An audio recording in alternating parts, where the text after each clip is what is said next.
तो बच्चों आज हम सीखने वाले हैं एक्सरसाइज 2.2 का क्वेश्चन नंबर 9।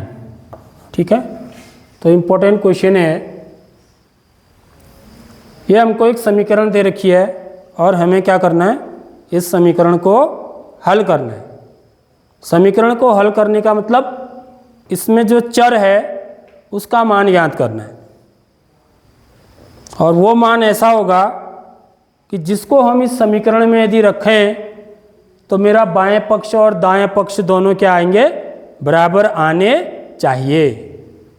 ठीक है, हल का मतलब यह होता है, किसी समीकरण का हल का मतलब यह है कि हमें उस समीकरण में जो चर है उसका मान ज्ञात करना है।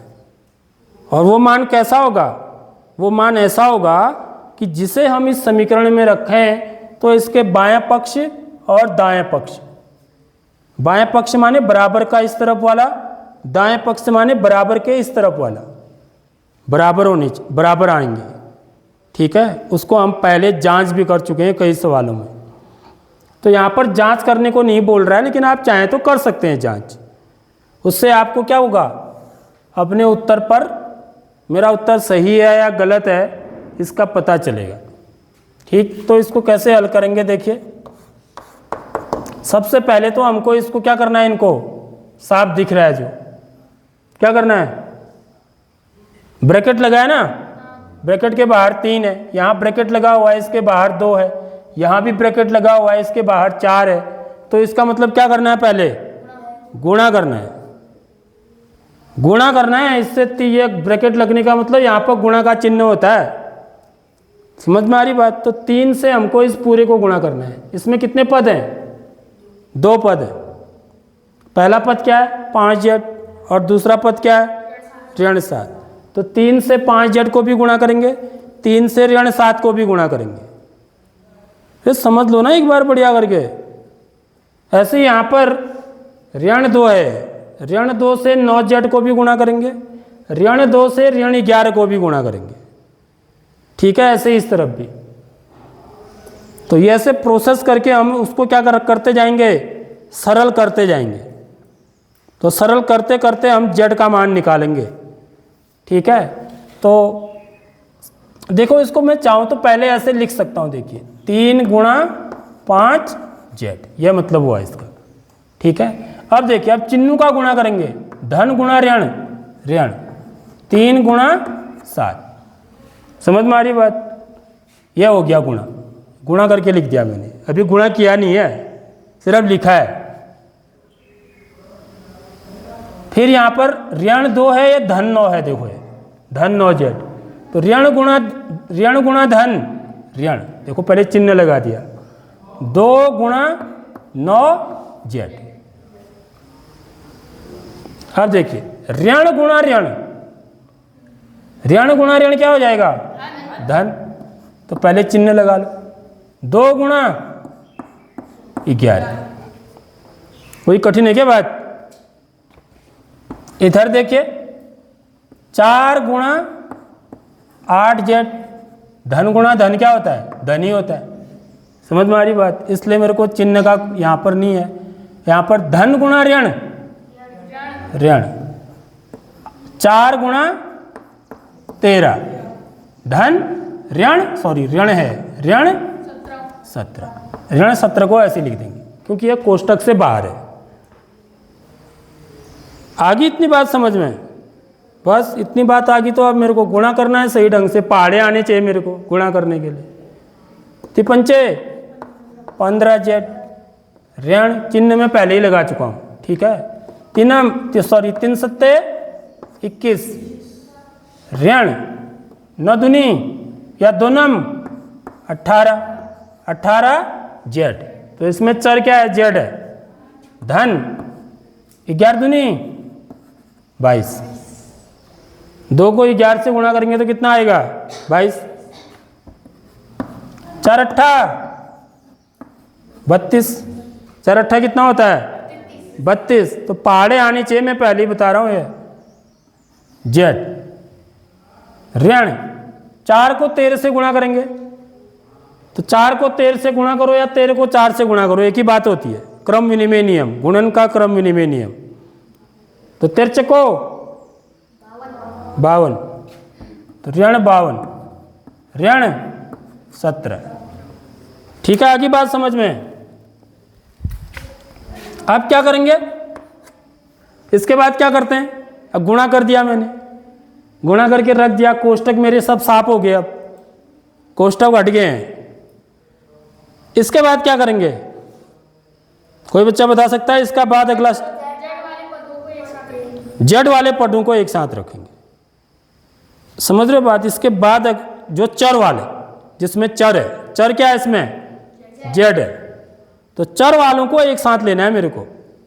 ठीक है, तो देखिए यहाँ पर क्या है, ये वाला है, एक तो ये है जेड वाला, दूसरा कहाँ है, ये है, और भी है, एक इधर है, लेकिन ये बराबर के इस तरफ है, देख लो, समझ में आ रही बात। ये ध्यान रखना है कि बराबर के इस तरफ है या इस तरफ है, ये बराबर के इस तरफ है, यानी कि ये किस ओर है, दाईं ओर है, तो इसको मैं कहाँ लाऊंगा, बाईं ओर लाऊंगा। जब बाईं ओर आएगा तो क्या होगा, इसका चिन्ह बदल जाएगा, समझ रहे हो बात, इसका चिन्ह बदल जाएगा, तो ये हो जाएगा 15Z ऋण 18Z, इसको भी इधर ले आएंगे तो ऋण 32Z। ठीक है, बात समझ में आ गई, इतनी बात समझ में। अब तो बाकी किसी में भी नहीं है जेड, इसका मतलब बाकी सब कैसी संख्याएं हैं, अचर, उनको सब कहाँ ले जाना है, इधर साइड, उनको दाईं साइड में ले जाना है अचरों को। तो सबसे पहले तो जो अचर यहाँ पहले से ही है, पहले से ही है ना कुछ अचर यहाँ, उनको लिखना है। पहले से ही कौन है, ऋण 52 ऋण 17। अब देखो ये आएगा इधर, अब देखो यहाँ मेरे को किस किस को लाना है, इसको और इसको लाना है, तो ये जब आएंगे तो क्योंकि बराबर के उस तरफ ले रहा हूँ मैं इनको, ये बराबर के इस तरफ है, तो क्या होगा, इनके चिन्ह बदलेंगे। तो ऋण का क्या हो जाएगा, धन 21, ये धन का है तो उधर आके ऋण 22।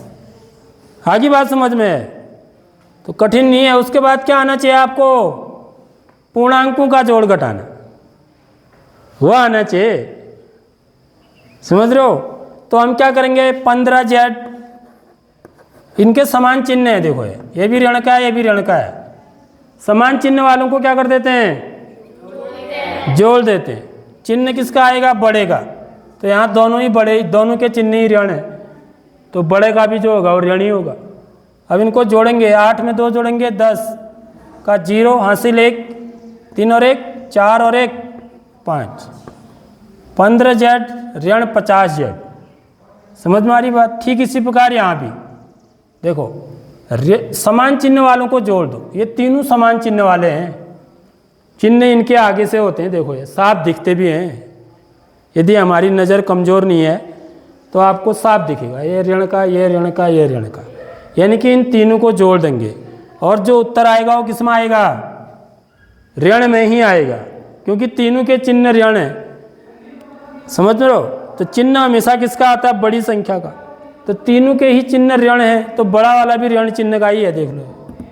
अब इन तीनों को जोड़ दो, 52 17 और 22 को, 52 चाहो तो ऐसे भी जोड़ सकते हो आप, 17 22।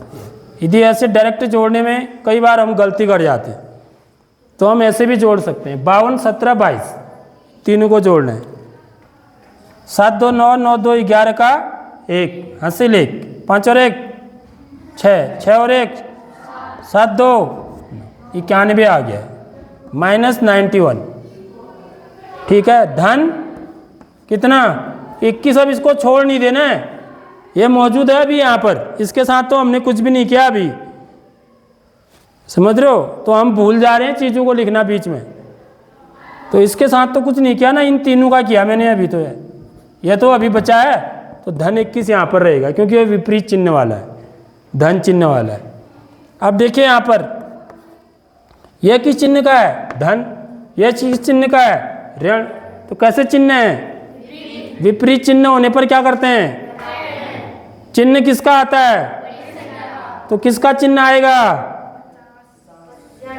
ऋण का, बड़ा ये है तो इसी का चिन्ह आएगा, इसका चिन्ह ऋण है तो उत्तर जो आएगा वो ऋण चिन्ह में आएगा। अब घटाएंगे, 10 में से 5 घटाएंगे 5, ठीक है। यहाँ पे कितना रहा 4, 4 में से 1 गया ऋण 35z बराबर। ऐसे ही यहाँ भी देखो, ये भी विपरीत चिन्ह वाले हैं तो घटाएंगे, और घटाने पर चिन्ह किसका आएगा, बड़ी संख्या का। बड़ा कौन है 91, 91 किस चिन्ह का है, ऋण का। तो घटाएंगे, 1 में से 1 गया 0, 9 में से 2 घटाएंगे 7, तो ऋण 35z बराबर ऋण 70, ठीक है। अब z बराबर सीधे निकल जाएगा, देख लो कितना हो जाएगा, ऋण 70 बट्टे ऋण 35। तो ऋण बट्टे ऋण क्या होता है, ऋण बट्टे ऋण धन हो जाता है, ऋण बट्टे ऋण धन हो जाता है। ये भाग के नियम हैं चिन्हों के, 4 नियम में कितनी बार बता चुका हूं आपको, ठीक है। तो ऋण बट्टे ऋण धन हो जाएगा। 35 का भाग 70 में कितनी बार जाएगा, 35 दूनी 70 होता है।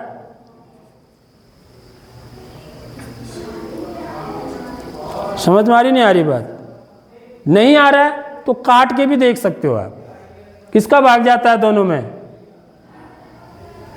दोनों में किसका भाग जाता है, 7 का डोरा, 7 पंचे 35, 7.70, ठीक है। 7 पंचे 35, 7.70।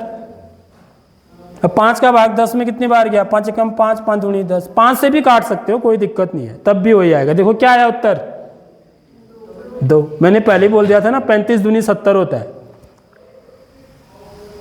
70 का आधा 35 हुआ ना सीधे सीधे, तो z का मान कितना आ गया 2। तो मेरा हल क्या है बच्चों, हल क्या आया, z बराबर 2। तो ये इस समीकरण का हल होगा। यदि आप z बराबर 2 यहाँ रख के देखोगे और यहाँ रख के देखोगे, बाएं पक्ष में और दाएं पक्ष में, आप घर में चेक करिए इसको, ठीक है। तो आपके क्या आएंगे, बाएं पक्ष और दाएं पक्ष दोनों बराबर आएंगे, ठीक है। तब मैं ये कहूँगा कि जो मेरा आंसर है वो क्या है, सही है।